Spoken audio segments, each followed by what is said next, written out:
What is slow medicine exactly? Have you heard of the slow medicine movement? It's a philosophy that shares many of the same principles. Less is more, quality versus quantity, mindfulness versus heedlessness. Slow medicine is a movement in the modern medical system that takes back time. Time to be more thorough with a patient, time for a well-thought-out treatment plan, and time for a treatment plan to actually work in the body. Slow medicine has its roots within the rhythms of nature. Slow medicine can be dated back thousands of years. Slow medicine is a way of looking at the patient as a whole system, not just a series of symptoms. It's the idea that health must be cultivated. Health is not guaranteed. There isn't a one-size-fits-all treatment. The philosophy of slow medicine is much like a farmer tending their garden, and the patients are the plants. We can see a lot of similarities, but every plant has its own unique makeup. The art of slow medicine says that health must be cultivated. It is not guaranteed. It also relies on prevention rather than waiting until there are deeper symptoms to address in an underlying imbalance. So why do we need slow medicine in our modern healthcare system, and why is it important? Let's talk about it. Our standard medical system looks at symptoms, applies a treatment to those symptoms, and then observes the outcome. Western medicine has applied the science of medicine very well. It has developed a standard of care unlike anything in history. It has also missed a key point. People are not machines. We are emotional beings trying to fit into a rational world. Slow medicine looks at the person in relation to their genetic tendencies, their lifestyle choices, as well as their environment. Slow medicine develops a big picture approach that can look deeper into a root cause. Slow medicine is an art of understanding disease. If someone breaks their leg, by all means Western medicine has the tools and equipment to fix the problem effectively. But that's very different than a person with chronic health issues that are slowly deteriorating their body. This type of treatment has to take a much deeper approach. It requires both the science and the art of medicine. So why hasn't the Western medical model figured this out? Chronic disease is profitable. Let's face it, modern medicine is driven by efficiencies and profitability, not by patient outcomes. Preventive care doesn't pay well. There's nothing romantic about the idea of taking care of ourselves. It's hard work, and the biggest problem? Change is hard. We have a system that capitalizes on our inability to create balance in our bodies. Personal responsibility has gone out the window in healthcare. Slow medicine is one avenue that can bring about real change in a person's health. These statistics are not new. We see these every day in our system, whether you work in large healthcare or small private practice. It's the universal elephant in the room. So let's dive deeper into slow medicine. Probably the oldest documented use of the term slow medicine was Hildegard von Bingen. She was a saint, a composer, a philosopher, and a healer. She lived most of her life in a monastery in Rhineland and devoted herself to the benefit of others. Her book on natural medicine and healing has carried on through generations and has transcended the path of slow medicine today. Beyond America, the philosophy of slow medicine has been around a very long time. Slow medicine is a way of life. Many groups and organizations throughout Europe and South America have specialized in developing principles of slow medicine and built practices around the philosophy. In America, slow medicine has been coined by a few key doctors, including Dr. Victoria Sweet, who wrote a book about the idea of slow medicine, and also Dr. Michael Finkelstein, who has built and developed a wellness center in New York based on the principles of slow medicine. So let's break down the elements of slow medicine. Slow medicine is very similar to other healthcare approaches such as Ayurvedic medicine, traditional Chinese medicine, as well as many other forms of holistic healthcare.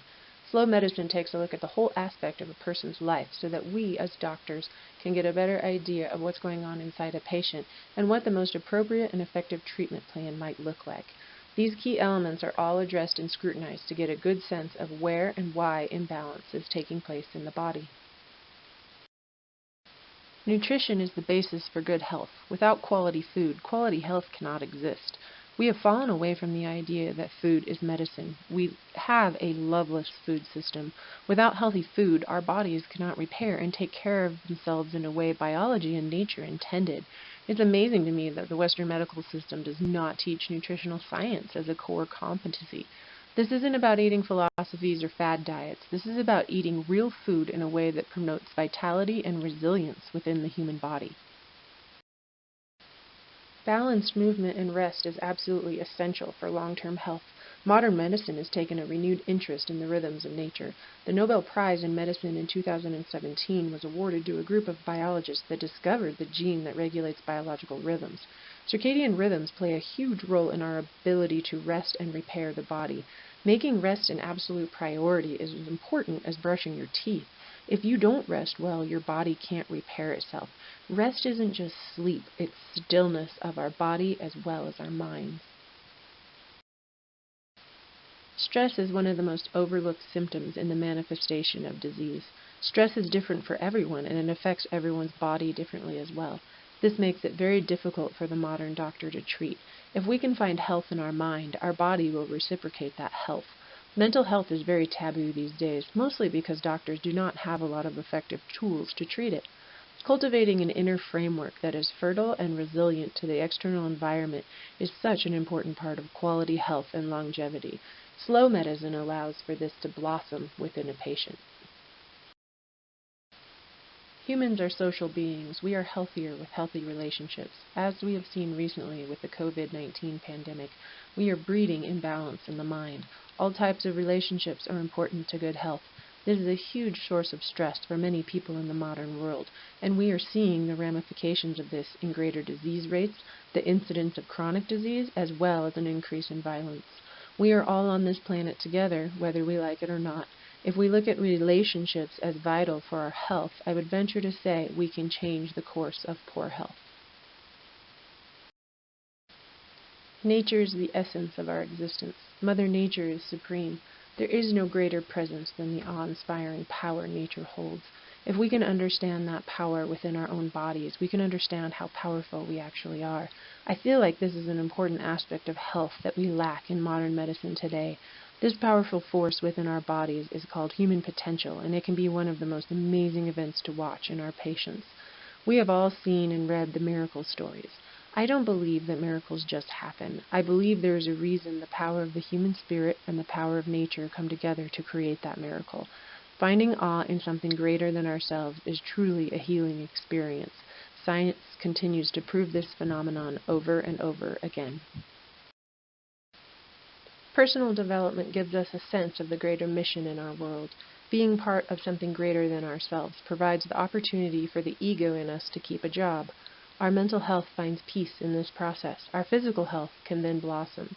When we step back and look at the bigger scheme of things, we see that our time here is really pretty short. A different perspective allows us to be more aware of ourselves. It has an effect on our family, our community, our society, and the world at large. Spirituality has been separated from the idea of health for much of modern life. Because spirituality is very personal, most healthcare providers tend to shy away from even bringing it up. But it seems to me that we deal in life and death every day, and isn't that about the spiritual? None of us know for fact what happens after death. The unknown can create a lot of fear in our patients, and fear can breed disease. Why is it that we can't focus on death in the same manner as we focus on prolonging life? A deeper conversation must be had if we are going to talk about slow medicine and real health care. There is only one guarantee about life: no one gets out alive. Now that we've talked about the elements of slow medicine, let's talk about the therapies for slow medicine.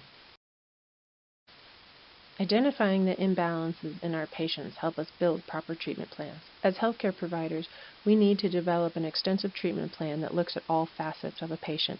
The systems in the human body are vastly intertwined, so therefore an effective treatment plan must follow that same logic.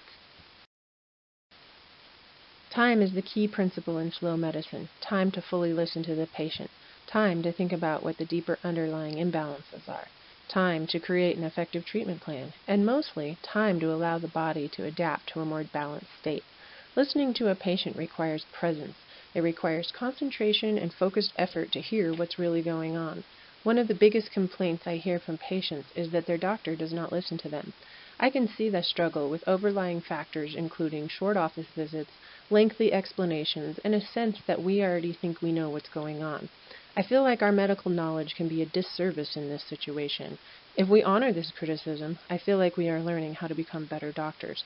We can learn so much about a situation before we even understand it from a medical perspective if we take the time to listen effectively.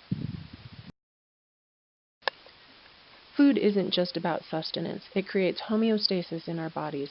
Food is the first medicine we should look at in treating our patients. With proper nutrition, we can begin to recognize the deficiencies in the human body and how to alleviate them. This is a fundamental aspect of healthcare that has been grossly neglected in our system.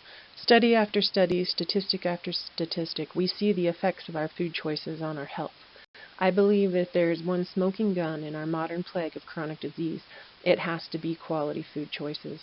There has never been a time in history that we have consumed more non-food stuff than today. We clearly have the highest chronic disease rate of all time.